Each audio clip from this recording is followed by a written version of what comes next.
خواب اچھے خوابوں کے بارے میں حکم ہے کہ وہ صالح لوگوں کو بیان کر دیے جائیں، اور برے خوابوں کے بارے میں حکم ہے کہ وہ بیان نہ کیے جائیں۔ کچھ خواب ایسے ہوتے ہیں جو فی الفور پورے ہو جاتے ہیں، جس طرح حضرت خزیمہ نے خواب دیکھا کہ حضور میں نے خواب دیکھا ہے، صبح آ کے حضور کی خدمت میں عرض کی انی اسجد علی جبہتک، میں آپ کی پیشانی پہ سجدہ کر رہا ہوں۔ حضور کی پیشانی مصلی ہے اور میں اس کے اوپر سجدہ کر رہا ہوں۔ فاستجا رسول اللہ صلی اللہ علیہ وسلم، حضور لیٹ گئے اور فرمایا صدق رویا کا یا خزیمہ، خزیمہ باقی باتیں بعد میں کریں گے، پہلے خواب کی تعبیر پوری کر لیں۔ تو کبھی ایسا ہوتا ہے رات کو خواب دیکھا، دن کو تعبیر مل گئی، اور کبھی خواب کی تعبیر پہنچتے پہنچتے اس کی منزل تک پہنچتے پہنچتے برس ہا برس لگ جاتا۔ اب خواب کچھ محض اوہام وہم کا سبب ہوتے ہیں، ان کے اسباب، ان کے پیچھے جو محرکات ہیں خواب کے وہ اوہام ہیں، فاسد خیالات ہیں، نفسیاتی بیماری ہے، لیکن کچھ خواب سچے ہوتے ہیں۔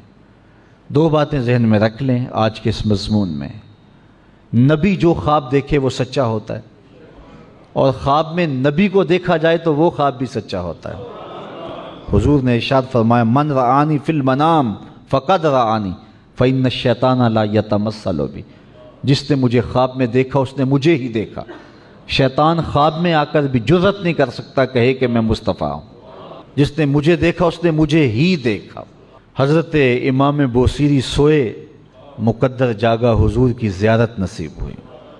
اللہ اکبر، قصیدہ بردہ لکھا تھا، ابھی تک کسی کو سنایا نہیں تھا، تو فالج زدہ تھے، بیمار پڑے ہوئے تھے، بادشاہوں کے قصیدے ساری زندگی شرف الدین بوصیری لکھتے رہے، اب جب بیمار پڑ گئے تو کوئی حال پوچھنے والا نہیں ہے، تو پھر بیٹھ کے حضور کا قصیدہ لکھا، شاہوں کے شاہ کی قصیدہ آرائی کی۔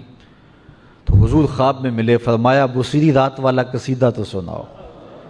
پھر سارا قصیدہ سنا دیا، تو حضور نے اپنا دست شفا پھیرا حضرت امام بوصیری کے بدن پہ، تو ان کو درست فرما دیا اور اپنی چادر اتار کے امام بوصیری کے کندھوں پہ ڈال دی۔ امام بوصیری جب اٹھے بیماری غائب تھی اور چادر کندھوں پہ موجود تھی۔ اٹھے، فالج نہیں تھا، جلدی سے مسجد میں گئے، راستے میں ایک درویش ملا، کہا بوصیری رات والا قصیدہ تو سناؤ۔ اب امام بوصیری نے رات کو لکھا تھا، کسی کو سنایا نہیں تھا، صرف خواب میں حضور کو سنایا تھا۔ کہا کون سا قصیدہ؟ کہا بھولے نہ بنو جو رات حضور کو سنایا تھا۔ تو پھر انہوں نے وہ قصیدہ سنایا، مولا یصلی وسلم دائما ابدا علی حبیبک خیر الخلق کلہم۔ اللہ اکبر۔ تو جس نے حضور کو خواب میں دیکھا اس نے حضور کو دیکھا۔ اس عنوان سے بات تو بڑھ جائے گی، لیکن ایک اچھا خواب ہے جو میرے ذہن میں آ رہا ہے، جس کو ریاض النظرہ فی مناقب عشرہ مبشرہ کے اندر صاحب کتاب نے لکھا ہے کہ حضرت مولا کائنات سیدنا علی المرتضیٰ فرماتے ہیں کہ میں سویا، مقدر جاگ پڑے، حضور کی زیارت ہوئی۔ حضرت عمر کا دور خلافت تھا۔ خواب کیا دیکھتا ہوں کہ مسجد نبوی ہے، حضرت نبی رحمت صلی اللہ علیہ وسلم مصلی امامت پہ کھڑے ہیں، تو میں حضور کے پیچھے نماز پڑھی، حضور نے دونوں رکعتوں میں مخصوص آیات کی تلاوت کی، ایسا لطف آیا کہ زندگی میں قرات کا کبھی مزہ اتنا آیا نہیں تھا۔ خیر سلام پھرا تو کوئی کھجوریں لے کے آ گیا، تو جو نماز پڑھنے آئے تھے حضور نے ان کو بانٹنا شروع کر دیا۔ حضرت مولا کائنات کہتے ہیں کہ میری باری آئی تو حضور نے مجھے بھی کھجور عطا کی، میں نے حضور سے کھجور وصول کی اور میں خواب میں ہی کھانے لگا، اتنا لطف آیا کہ کھجور کا بھی اتنا مزہ کبھی نہیں آیا تھا۔ اچھا کہتے ہیں کہ میرا جی چاہا کہ میں حضور سے ایک کھجور اور مانگ لوں، لیکن ادب حیا مانے رہا کہ جب سب کو ایک ایک عطا کر رہے ہیں تو تجھے دو کیوں دیں گے؟ تو کہتے ہیں میں خاموش رہا، لیکن دل مچلتا تھا کہ کھجور ایک اور عطا کر دیں۔